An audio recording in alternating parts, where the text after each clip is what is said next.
Բարև ձեզ, եթերում հրապարակային շաբաթն է 2026 թվի առաջին հաղորդումը։ Ցավոք սրտի այս հաղորդումը ես ուզում եմ սկսել վատ լուրով, ովքեր չգիտեն, իմ մշտական զրուցակից քաղաքագիտության դոկտոր Խաչիկ Գալստյանը գտնվում է բանտում, այս իշխանությունների թեթև ձեռքով, հերթական քաղբանտարկյալն է նա, մի աբսուրդ, բոլորովին անհիմն քրեական գործ է հարուցված եւ մեկուսացված է 2 ամսով։ Իհարկե մեզ համար դա նորություն չէ, մենք արդեն բանտերում ունենք երևի 50-ից ավելի քաղաքական հալածյալներ, բանտարկյալներ, որոնք այս կամ այն ձևով այս իշխանությունների դեմ են աշխատել, քննադատել են, խոսել են, ինչ-որ քայլեր են ձեռնարկել եւ դա է պատճառը, որ նրանք հայտնվել են կալանավայրերում։ Մեր պարտքն է, որպեսզի մենք խոսենք նաև մեր բանտերում գտնվող քաղաքական բանտարկյալների մասին, բարձրացնենք այդ հարցը եւ նաև ահազանգենք եւ կոչ անենք մեր հասարակությանը, որպեսզի նա պայքարի, չլռի, ամեն ինչ անի, որպեսզի այդ մարդիկ հայտնվեն ազատության մեջ։ Խնդիրն այն է, որ քաղբանտարկյալների մեջ կան նաև առողջական ծանր վիճակ ունեցող մարդիկ, Նարեկ Սամսոնյանն է արդեն երկարատև հացադուլի մեջ եւ նրա առողջական վիճակը բավականին տագնապալից է, Միքայել Աջապահյանն է վիրահատվել եւ դեռևս գտնվում է բժշկական կենտրոնում, բուժում է անցնում, մի խոսքով շատ վատ պատկեր ունենք։ Այսօրվա հաղորդումը մենք կվարենք քաղաքական վերլուծաբան, կամուրջ քաղաքացիական նախաձեռնության անդամ, համահիմնադիր Գոլեգաներիս հետ միասին ենք Արման Աբովյանի հետ։ Թերևս սկսենք ներքաղաքական իրավիճակից, բանտարկյալների առկայություն, տարին սկսվել է բավականին աղմկահարույց իրադարձություններով եւ մեր հասարակության հատկապես կարծում եմ հուզեց, ցնցեց եւ հունից հանեց այս պարգևավճարների պատմությունը, որ մենք հունվար ամսին տեղեկացանք։ Իհարկե մենք դեռևս դեկտեմբերին էինք գրել մի քանի էպիզոդներով, որ падգամավորներն են ստացել 3 միլիոն դրամ, պաշտպանության նախարարության մասին էինք լուր գրել, բայց հունվարին տեղեկացանք, որ ամբողջ պետական ապարատի ղեկավար կազմը այսպիսի ճոխ, շռայլ պարգևավճարներ է ստացել, այսպիսի աղքատ եւ ծանր կացության մեջ գտնվող երկրում, որտեղ անապահովների, աղքատների քանակը խիստ մեծ է։ Դուք կարծեմ նաև բարեգործական ինչ-որ ծրագրեր եք անում, հասարակության հետ ձեր կապերը բավականին ակտիվ են,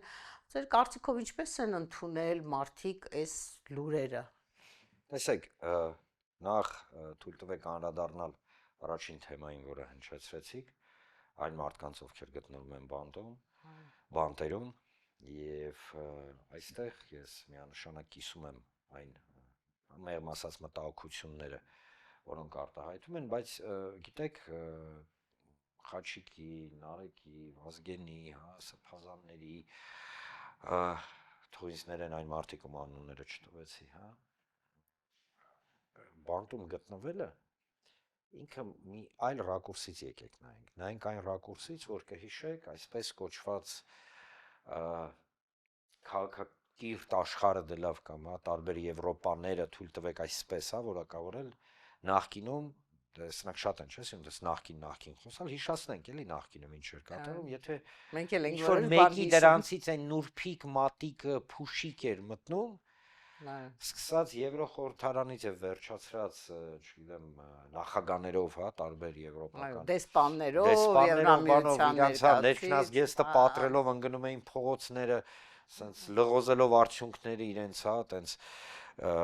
դեմքներին, սա իհարկե հեգնում եմ եւ ես չեմ թաքցնում, որ հեգնում եմ այսպես կոչված քաղաքակիրթ աշխարհի ցինիզմը եւ երկակի ստանդարտները, որոնք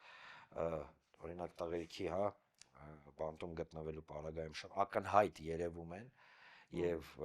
այստեղ ուզում եմ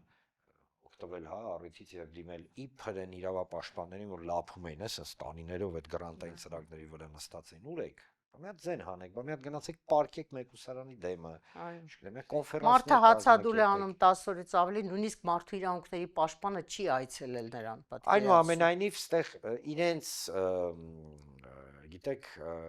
իրենց ուղղված չի նույնիսկ քննադատությունը էլ չի, սա կարևորագույն խնդիրը Արձանագրում ենք վերբացում, ընդամենը։ այո, որ մենք ճիշտ արձանագրենք իրավիճակը, Արցախը մեր ու մանուկ մորթելով հայաթափեցին։ Մի գետ մեկ պատժամիջոց Ադրբեջանի հանդեպ իրականացվեց։ Ես գիտեք ինչ եմ մտածում, ասում եմ հիմա պատկերացրեք, եթե հանկարծ բանտերից մեկում հայտնվի, օրինակ, չգիտեմ, ամենայն, հա, ես ոչ մի ինչ-որ տես բաներ չեմ ուզում ասում, բայց օրինակ ինչ-որ սեռական փոքրամասնությունների ներկայացուցիչ, պատկերացնում եք ինչ կլներ հիմա։ Ինչի՞ց հեռու գնում, Եհովայի վկաները օրինակ, բանակից խուսափում Այսինքն էին, այն սեգմենտը, համարվում էր, որ իրավունք ունեն խուսափել։ այն սեգմենտը, որը այս երկիրը քանդելու, քայքայելու հիմքում էր։ Իսկ վերաբերում է պարգևավճարներին։ Նախ արձանագրենք, որ իրականում ոչ ոք հարգելի հեռուստադիտողներ դեմ չի պարգևավճարին որպես ինստիտուտի, որովհետև նենգա փոխում են հիմա այն Միշտ է եղել։ այո, այն բոլոր մարդկանց, ովքեր քննադատում են, պետական եղել է։ ծառայողները պետք է ստանան պարգևավճար, բայց այնինչ հիմա համարում են պարգևավճար, իմիջիալոց խոսքը գնում է ոչ թե պետական ծառայողների միջին եւ միջինից մի քիչ բարձր խավի, ոչ հենց դուք եք ամենաշատը հարգելի պետծառայողներ տուժել, երբ որ տենում եք, որ պայմանական, հա, ձեր ղեկավարը ստանում է միլիոնավոր պարգևավճարներ, իսկ ձեզ լավագույն դեպքում տես մի 2 կոպեկ ենքանավոր բերանները փագեն։ Դա էր իրականում, որովհետև ես ստանում եմ բազմաթիվ նամակներ պետական ծառայություն, հա, իրականացնող մարդկանցից, պետաշխատողներից, քաղաքաշխատողներից, որոնք ուղղակի զայրույթի մեջ են։ Բայց դնելով մի կողմ այսքանը, եկեք գաղտնիքներ, հա, Տիկին Օհանյան, այսօր բացենք մի քիչ։ Իշխան կարող է իրանք տեղյակ չեն, իշխանությունը կարող է տեղյակ չի, լուրջ եմ ասում։ Ուրեմն տեսեք, պարգևավճարը խրախուսման միջոց է, որը հաշվարկվում է գործունեության արդյունավետության սանդղակի վրա։ Այդ դուք ինչ գործունեություն եք ծավալել, Այո։ որ 3 միլիոն, 5 միլիոն, 6 միլիոն, ընդ որում խոսալու ձևերը, մեկնաբանելը, սենց հազիվ խոսը, բայց Չէ, ասում եմ, չեմ հիշում ինչքան եմ ստացել, կարծեմ 7 միլիոն էր։ Ուրեմն տեսեք, ես անուններ հատուկ չեմ տալիս, բայց ոտները պոկվելա գետնից։ Դա միգուցե եւ լավ է անդիմադիր դաշտի համար, բայց շատ վատ է պետության համար եւ շատ վատ է այն մարդկանց, ում դուք հեգնում եք։ Ինչ է նշանակում 10,000 դրամ տանք, որ ինչ։ Հիմա ես ձեզ ասեմ, որ ինչ։ 10,000 դրամը դա թոշակառուի նվազագույնը։ Չնայած սրանք կարող է տեղյակ չեն գներից։ Դե լավ, ասեմ։ Ուրեմն տեսեք, մի ամսվա հացի փողնա, մի շիշ ձեթնա, 2-3 կիլո շաքարավազնա, մի տուփ թեյա եւ մի աչեկա ձու։ Այդ մարդու մի ամսվա ապրելու գումարն է։ Երբ որ ինքը 40-45 հազար է ստանում, այդ 10,000-ը իր համար կարող է շատ շոշափելի, շատ էական լինել, իր կյանքի որակը փոխվելու իմաստով։ Մենք ապրում ենք մի աբսուրդային իրավիճակում, խնդրում եմ ճիշտ ընկալեք, ստեղ խնդիրը իշխանություններին քննադատել կամ չքննադատելու մեջ չի։ Դա չի խնդիրը, որովհետև հաճախակի Տիկին Օհանյան մեզ ինչ են ասում, ահա, գան իշխանություն են քննադատում, ոչ։ Խնդիրը միայն մի բանի մեջ է, adekvat իրականության ընկալման մեջ։ Մեզ դրել են գժի տեղ ներողություն։ Էլ ոնց բացավ, սաղս ոնց որ բանը ձեռ են առնում մեզ։ Հասկացանք, որ զերոյական էմպաթիա է իշխանության մոտ ամոթի, արժանապատվության, պատվի մասով, այլ ճիշտ ուրիշ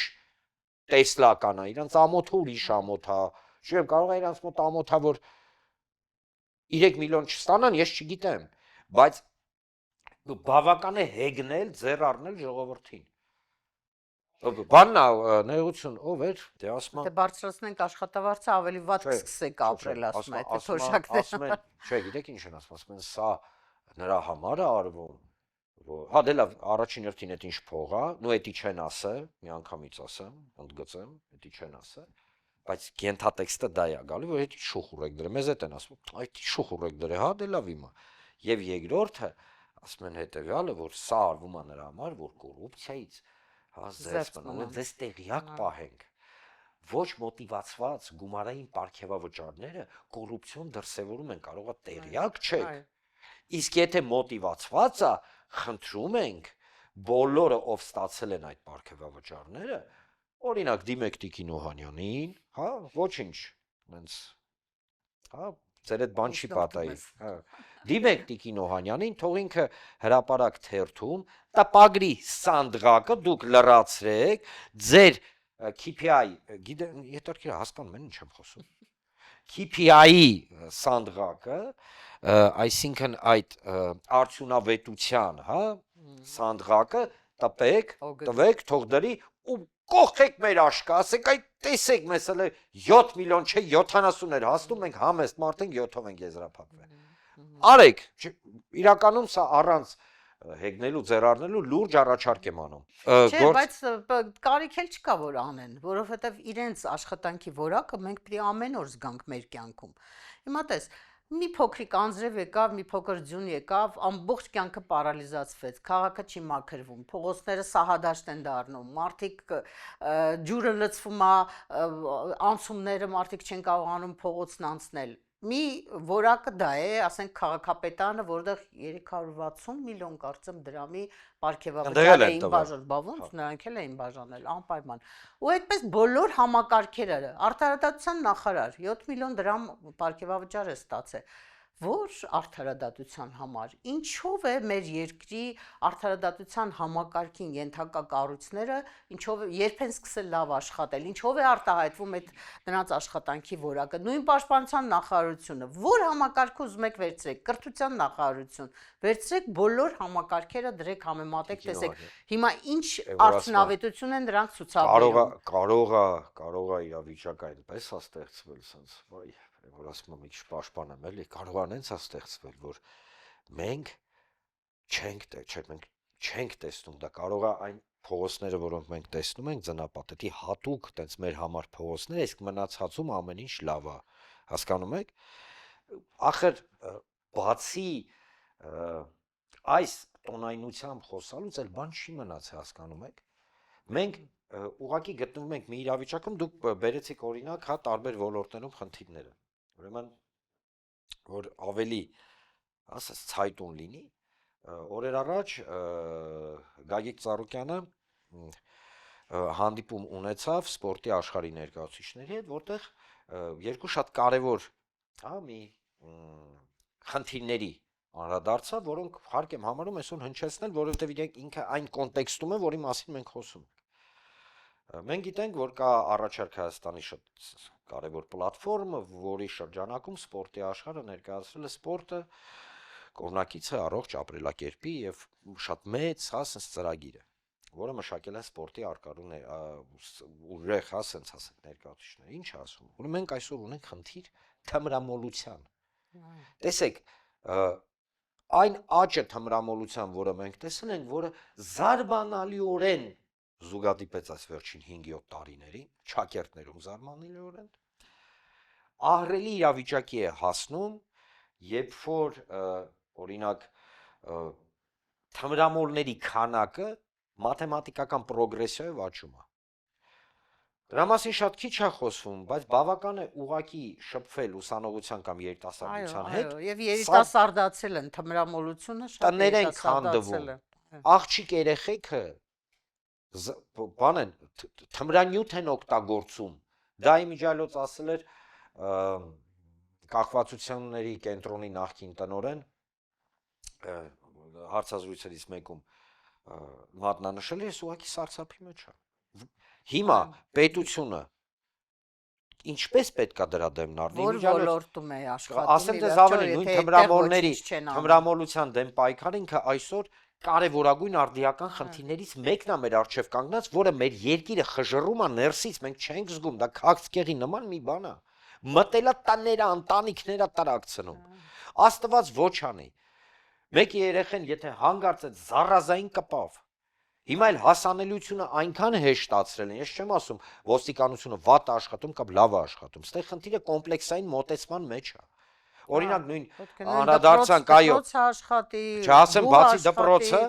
նույն սպորտսմենները իրանց առաջարկի մեջ ասել էին, որ Ժողովուրդ ջան, խնդիրը հետևյալն դու պետք է այլ ընտրանք տաս։ Այլ ընտրանքը ո՞րն է, առողջ ապրելակերպ։ Առողջ ապրելակերպը ի՞նչն է։ Ամեն գյուղում, դպրոցում, հա, գյուղական դպրոցում, գյուղական համայնքում, քաղաքում պետք է լինեն մաքսիմալ ու կրկնում եմ, մաքսիմալ տարածված սպորտ դպրոցներ, ընդ որում անվճար, սպորտային,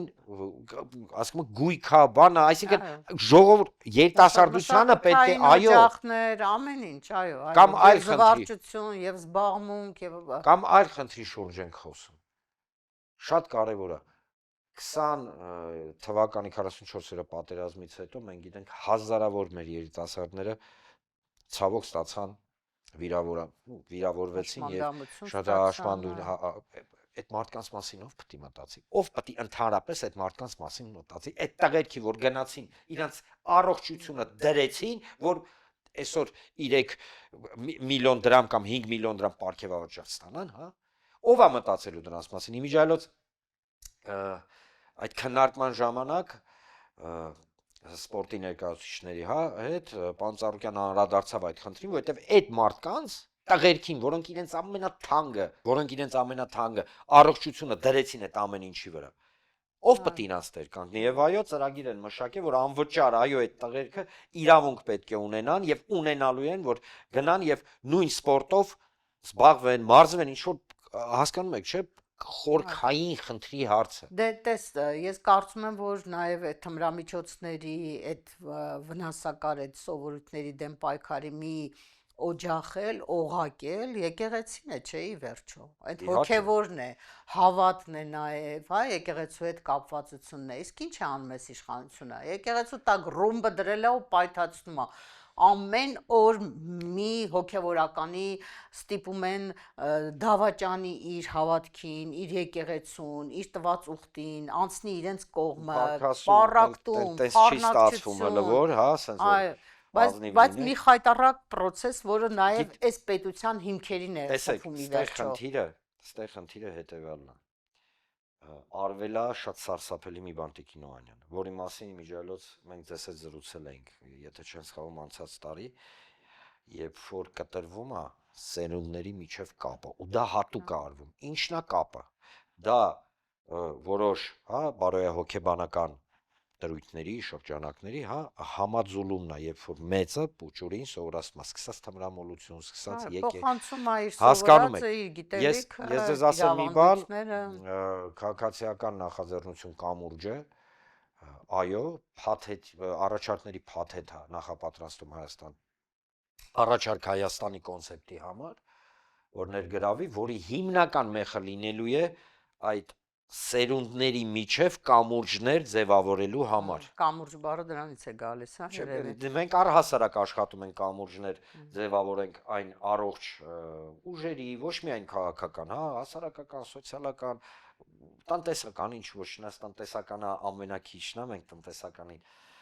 որ ասում ամեն մարդ պետք է իր գործով զբաղվի, բայց այնուամենայնիվ ձևավորվի կամուրջներ, հա, նվազագույնը սերունդների միջև մենք խոսեցինք եկեղեցի։ Դուք տեսեք տարբերությունը իմիջայլոց, շատ հետաքրքիր պարադոքս ասեմ։ Եկեղեցու ընկալման մասով երիտասարդների եւ մեծերի, գիտեք ինչ պարադոքսը։ Վստահաբար հարգելի հեռուստադիտողներ, գնացել եք վերջին ժամանակահատվածում եկեղեցի։ Իսկ նկատել եք 80% երիտասարդությունը։ 80% երիտասարդությունը։ Իսկ գիտեք ինչ էր արել իշխանությունը ամենասկզբից։ Մի տարօրինակ բառ էին արել, էյջիզմա կոչվում, գիտեք ինչ է։ Երբ որ մարդուն գնահատում են տարիքով, ասում են էյջիզմը սխալ բան է, մարդուն պետք է գնահատես գիտելիքներով։ Մասնակի համաձայն եմ, բայց այդ էյջիզ բառը ինքը տեղավորում է արևմտյան այդ կոնցեպտի ավանդական հասարակությունները քայքայելու։ Եվ այստեղ այո կապը սերունդների միջև, որովհետև երիտասարդները շատ լիքը լավ բան կարան տան, հա, իրենց հայրերին, հասարակության, եւ իրենց հայրերը եւ մեծերը իհարկե անվերապահորեն լիքը լավ բան կարան տան ու տալու են, եւ այո երիտասարդության եւ այո կամուրջ քաղաքացիական նախաձեռնությունը միանշանակ այդ փաթեթը նախապատրաստելու է առաջարկ Հայաստանին կոնցեպտի ներքո եւ այո փորձելու ենք առաջ։ Մենք գնում ենք դեպի ընտրություններ եւ պարզ է որ հասարակությունը ամբողջ երկիրը տոգորված այդ նախընտրական մթնոլորտով, նախընտրական քայլեր են արվում, միավորումներ են ձևավորվում, process-ներ են գնում, բանակցություններ են գնում եւ իշխանությունն էլ ակնհայտ է որ PR քայլերի մի մեծ փաթեթ է մտածել, որպեսզի կարողանա նորից 26 թվականի ընտրություններում վերարտադրվել։ Բայց այսպես որ նայում ենք, տեսնում ենք, որ այդ քայլերի մեջ շատ խոցելի բաներ կան։ Այս նույն պարգևավճարները հաստատ չեն նպաստելու իրենց վերարտադրությանը։ Բայց գուցե նպաստելու է այն, որ հիմա շատ ակտիվ Նիկոլ Փաշինյանը շփումներ է ունենում արևմտյան գիտելությունների ղեկավարների հետ, գնում է ինչ-որ կոնֆերանսների է մասնակցում, այս շաբաթվա ընթացքում էլ Դավոսում էր տնտեսական համաժողովը, որին նա մասնակցում էր, եւ ամենակարևորը մասնակցում էր Թրամփի նախաձեռնած խաղաղության խորհրդի այդ ձևավորմանը, հա, ինչ-որ մի հատ նոր կառույց է փաստորեն Ամերիկայի նախագահը երկնել, մտածել, որը պետք է մի տեսակ կամ այլ ընտրանք լինի ՄԱԿ-ի կառույցին կամ կից կառույց լինի, բայց այնպիսի կառույց է, որտեղ փաստորեն եվրոպական երկրների մի մասը չեն մասնակցում են ավելի շատ այս արևելյան կողմի հետ խորհրդային երկրները, հա, մի մեծ ցանկ է մասնակիցների, ընդ որում հետաքրքիր մի ինֆորմացիա եկավ, որ 1 միլիարդ դոլարի չափով անդամավճար պետք է վճարվի, թեպետ ասում են առաջի 3 տարին չպիտի վճարի, հետո պիտի վճարի տվյալ պետությունը եւ այլն։ Նիկոլ Փաշինյանը գնաց, ստորագրեց, այդպես փառահեղ ներկայացրեցին, 1000 հատ լուսանկար տարածեցին, Թրամփը կողքին նստած, Թրամփը ձեռքը իր ոտքի վրա դրած, ուսին դրած, չգիտեմ ինչ արած, իր արականջի ինչ-որ բան խոսելուց եւ այլն եւ այլն։ Այս բոլորը պարզ է, որ ուղղված է դեպի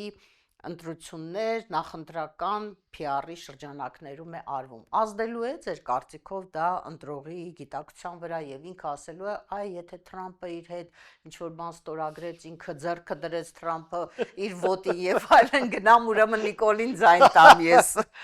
Ոչ, չի ազդելու, ստեղ ավելի շուտ եկեք ուշադրություն դարձնենք այլ ազդակների։ Փաստացի ստացվում է նա, որ իշխանությունը, որը մշտապես պատե եւ անպատե բոլոր պատճառներով իրան ճղում է լեգիտիմության, հա, բավ իրենք այդպես բառ ասողորել են, սիրուն բառ է, էլի, շուշուտ կրկնում են լեգիտիմություն, փաստորեն էլի կախնիկ բացենք։ Տեսեք, իրանց համար էլի, մեր համար չէ։ Փաստորեն ստացվում է, որ Հայաստանի Հանրապետության իշխանությունը իր իշխանության լեգիտիմությունը փնտրում է դուրս։ Ուրեմն անում ենք հետևություն, ներքին լեգիտիմության սուր ճգնաժամ ունի, ճիշտ է։ Հիմա, տեսեք, կառուցում ենք տրամաբանական շղթա։ Տրամաբանական շղթան ասում է հետևյալը, եթե դու ունես կրիզիս ներքին լեգիտիմության, ապա պետք է առաջին հերթին վերլուծես ինչով է դա պայմանավորված։ Ինչով է դա պայմանավորված։ Պատկերացրեք, որ պարգևավճարները եւ դուք մատնանշեցիք պարգևավճարները եւ այն հեգնանքը, որով իրենք շփվում են, հա, հասարակության եւ մասնավորապես թոշակառու տատիկ պապիկների հետ, ինքը ամենացայտուն օրինակն է, որ իրականում adekvatից դուրս են ընկել, բայց այդ adekvatից դուրս ընկնելը դա էլ է մարտավարություն։ Իրենք շատ լավ հասկանում են, ձեզ թվում է Արցախի ըստ էության ոչնչացման լեգիտիմացումը, որը իրենք իրականացնում են այսօր, ձեզ թվում է բարձրաստիճան պաշտոնյաների շնորհակալական խոսքերը Իլհամ Ալիևին, ում ձեռքերը մինչև կոկորտը հայկական արյան մեջ են, հա, դուք ձեզ թվում է դա մոռացվելու է, իմ կողմից չէ, ձեր կողմից չէ, այն մարդկանց, ովքեր հո կներեք մենակ նախկինների ժամանակ չեն ապրել։ Տեսեք, այդ նախկին ներկա այդ աբսուրդային թեզը ինքը արդեն չի աշխատում, որովհետև կներեք, երբ որ պարզապես տրամաբանում ես, հա, եթե վերցնենք Ադրբեջանին որպես գոյաբանական մեզ համար խնդիր, այո, ինքը խնդիր է, եւ տեսնում ես, թե որքանով են իրենք պաշտպանում Ադրբեջանին, Հայաստանի Հանրապետության իշխանությունները, նույնա բովանդակ աստված ոչ անի մեկ կողքից ինչ-որ բան ասի, կացնով ընկնում են հետևից, հա, որպես համատական, ապա մենք ստանում ենք մի շատ հետաքրքիր պատկեր, որտեղ տեսնում ենք, որ այո, իրենք փնտրում են լեգիտիմությունը, այսինքն վերընտրվելու շանսերը, Թուրքիա, Ադրբեջան, Եվրոպա, Միացյալ Նահանգներ, թեպետ Եվրոպային գցեցին, այո, ըստ էության Եվրոպայից երես թեքեց, գցեցին, Տրամփն ավելի ուժեղ է։ Հա, վաղը Տրամփից էլ հասկանում եք, ստեղ խնդիրը նրանումն է, հարգելի հեռուստադիտողներ, որ այնինչ դուք տեսնելու եք, դուք պետք է հաշվի առնեք երկու հանգամանք, հանգամանք համար 1. Ում է ձեռնտու ներկա իշխանության գոյությունը, աշխարհաքաղաքական առումով։ Միանշանակ Թուրքիան եւ Ադրբեջանին, ինչի համար, որովհետեւ իրականացնում է Թուրքիա եւ Ադրբեջանի խաղաղության տեսլականը, տեսեք հատուկ շեշտեցի խաղաղության, մեզ ասելով դա, որ խաղաղության տեսլականն է իրականացնում, բայց այդ խաղաղության տեսլականում դուք, նույնիսկ այն մարդիկ, ովքեր հիմա քննադատում են մեզ, տեղ չունեք, ես էլ տեղ չունեմ, գիտեք ինչի համար, որովհետեւ ձեր ազգանունը յանով ավարտվում։ Վերջ։ Եվ այս պարագայում Թուրքիան եւ Ադրբեջանը սատարելու են ամեն ձև, ուրեմն սպասեք մոտակա ժամանակներ։ Բազմաթիվ ինչ որ ժեստեր, հա, արդեն նույն Էրդողանն էլ է հայտարարել։ Կարող է եւս հա մի քանի տենց, հա, մեր տղերքին Բաքվում, որոնք գտնվում են ապօրինի գերության մեգերության մեջ եւ ըստ էության պատանդ են, հա, իրանց վերադարձը միգուցե սահմանային կետ բացվի Թուրքիայի հետ, այսինքն բոլոր գործողությունները դուք դիտարկեք, որ ձեզ հեշտ լինի վերլուծել։ Միայն եւ միայն արտաքին խաղացողների կողմից սատարման, հա, գործընթաց, այսինքն սա նախընտրական գործընթաց է, փաթեթավորումը մեր եւ ձեր ապագա, հա, այստեղ էին ասել ապագա կա, այն ապագան, որը կա, այդ ապագայի շրջանակներում ապամոնտաժմանը Հայաստանի երրորդ հանրապետության, որը իմիջիալոց արդեն անոնսը տրվել է 4-րդ հանրապետության Այո, իդեպ ես ուզում եմ այստեղ հիշել, որ ընդամենը 1 տարի առաջ, ամիսներ առաջ, հա, Մոլդովայում ընտրություններ եղան եւ եվրոպական ակտիվ աջակցությամբ ընտրվեց Մայա Սանդուն։ Ոչ աջակցու խուժանությամբ, եկեք ուղիղ ասենք։ Արեցին, անցկացրեցին, բայց այսօր արդեն հայտարարում է, որ լուծարում է պետությունը։ Չէ, ինքը ասում է գնանք միանանք Ռումինիային, մեր ինքնիշխանությունը թողնենք մի կողմ։ Իսկ գիտեք ինչի, ասում է, եթե ուզում ենք խաղաղություն, անվտանգային համակարգ, պետք է գնանք միանանք Ռումինիային, Մոլդովան։ Փաթեթավորել պետությունը լուծարելու գաղափարը։ Այստեղ մենք ունենք մի օրինակ, դե լավ, որ ավելի հասկանալի լինի։ Եվրոպայի արտաքին հարցերով հանձնակատար Ոմն Կայա Կալասը, հա,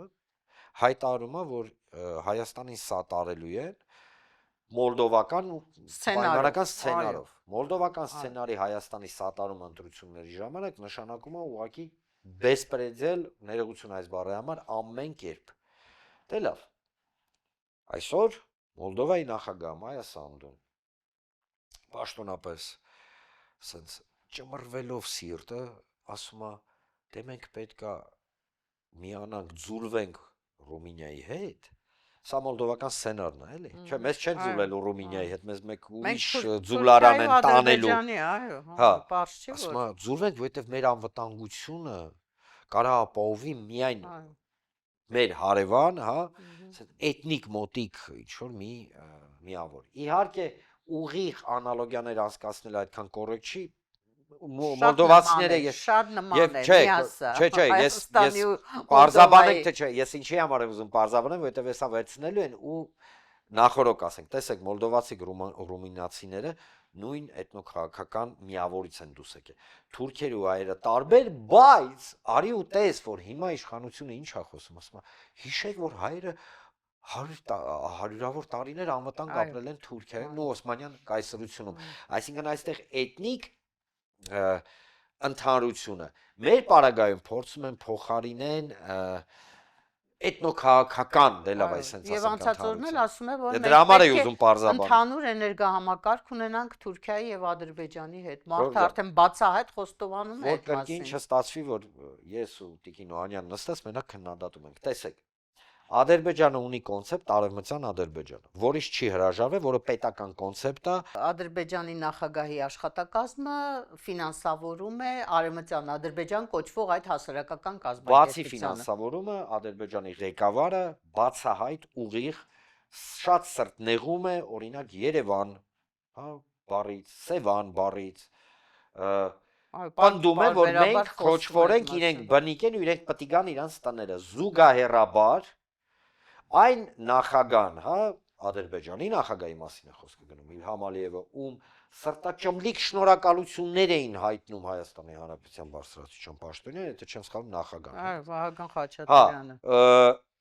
Սենց մի արտահայտություն արել, որ Հայաստանի Հանրապետության իշխանությունները պետք է հստակ ժամանակացույց տան, թե երբ են եւ ոնց են բնակեցվելու Հայաստանի տարածքում ադրբեջանցիները, թուրքերը էլ ինձ լավ, ենթաթուրքերը։ Ժորժ ջան, այս ամենը ինքը կա։ Այս ամենը ինքը մտածածին բան չի, ինքը դոկտրինա, կոնցեպտ է։ Եվ այդ դոկտրինի կոնցեպտի շրջանակներում այսօր հարցածակում, եթե այդ կոնցեպտը կա, ինչի համար է Թուրքիան, Ադրբեջանը հետաքրքրված, որ այս իշխանությունը մնա, մի հատ մտածենք, Հենց դրա համար, որ իրենց բոլոր կոնցեպտները իրականություն դառնան։ Հետևություններ արեք, խնդրում եմ ուղղակի։ Խնդրում եմ մի պատրաստի ֆորմուլաները ընկալեք, դուք արեք հետևություններ, նույնիսկ եթե մեր հետ համաձայն չեք, որովհետև այսօրվա իշխանության կոնցեպտը իր մեջ եկեղեցի է, եկեղեցու հետ կապված բոլոր գործընթացները, ազգային սիմվոլիզմի բոլոր գործընթացները, մոռացել ենք ոնց էին Մասիս Սարը հեգնում մերը չի, հա, ձերը չի, հայերինն է, հենց սենց ասեմ, որ ավելի հասկանալի լինի,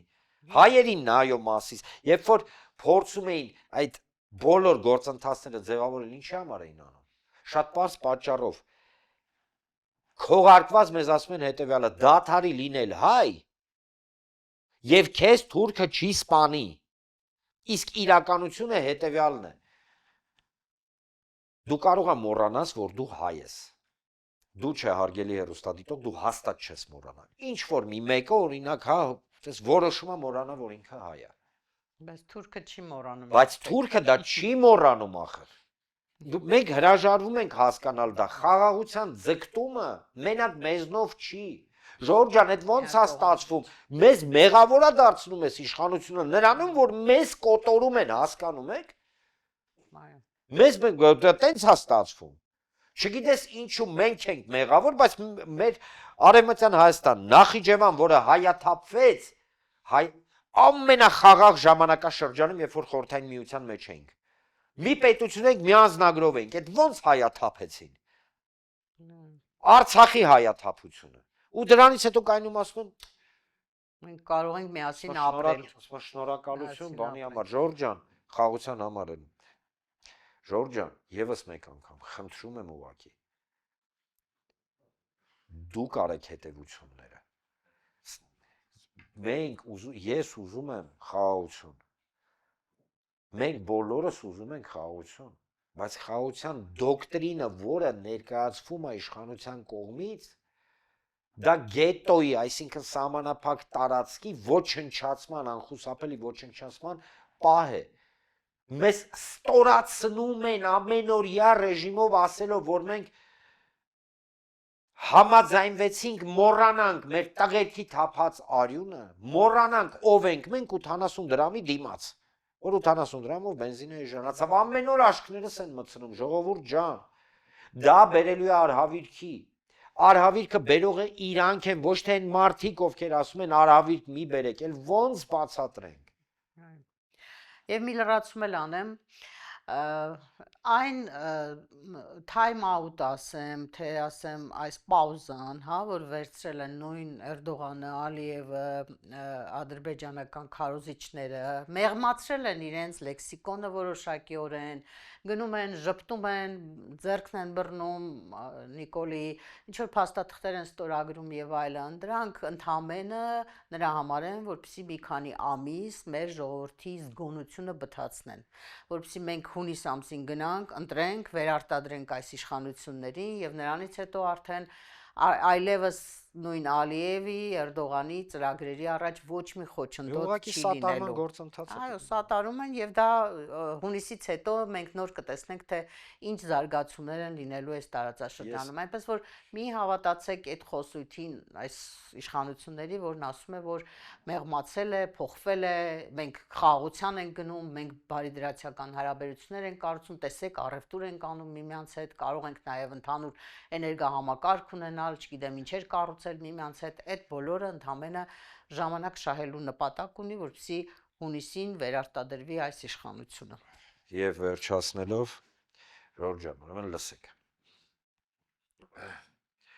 Երկրագունդը կլոր է։ Ինչ որ մեկի դուրը գա թե չէ, դա այդպես է։ ուրեմն մածունն էլ սպիտակ է, որքան էլ դուրս գան պարլամենտի, հա, չգիտեմ, տրիբունայից կամ կառավարության նիստերում ձեզ ասեն, որ դա խապկանք, հա, տենց չի մածունը, սևա չէ, Ժորժ ջան, մածունը սպիտակ է։ Եվ դրա հետ մեկտեղ ամենակարևորը, հա, Թուրքիան եւ Ադրբեջանը թշնամական պետություններ են։ Էդի մենք չենք որոշել, իրանք են տենց որոշել։ Էդի մեր որոշելիքը չի, մենք իրանց հետ խաղությամբ ապրենք, այո, որքան էլ տարօրինակ չի, ինչի իրանց որոշելիքն է, բայց իրանց խաղության կոնցեպտում դուք նույնիսկ կապ չունի, իշխանությանն եք սատարում, ընդդիմությանն եք սատարում, թուրքը թքած ունի այդ ամեն ինչի վրա։ Մենակ քույյան ազգանը, ձեզ մի բան էլ ասեմ, հա, իրան բավական է, թե հայոց ցեղասպանության, թե առհասարակ, հա, Բաքու Սումգայի ջարդերի եւ այլն, թե պատերազմների ժամանակ, երբ որ թուրքը հայ վիզը կտրում էր, ինքը երբեք իրան չէր հարցնում, դու ում ես սատարում Հայաստանում, իշխանությանը, թե ընդդիմությանը, միշտ էդի հիշեք, միշտ։ Եվ այո, ես թույլ տվեք լավ նոտայով ավարտեմ ու ասեմ հետևյալը, այո, ես ի վերջո հավատում եմ ու ես գիտեմ, որ իմաստությունը մարդկանց, այո, մեր ազգայով այդ շոկային, հա, այդ ապրումները ինքը կհաղթահարի։ Այո, այո։ Ես էլ եմ համաձայնում։ Այսօր այսքանն է, կհանդիպենք։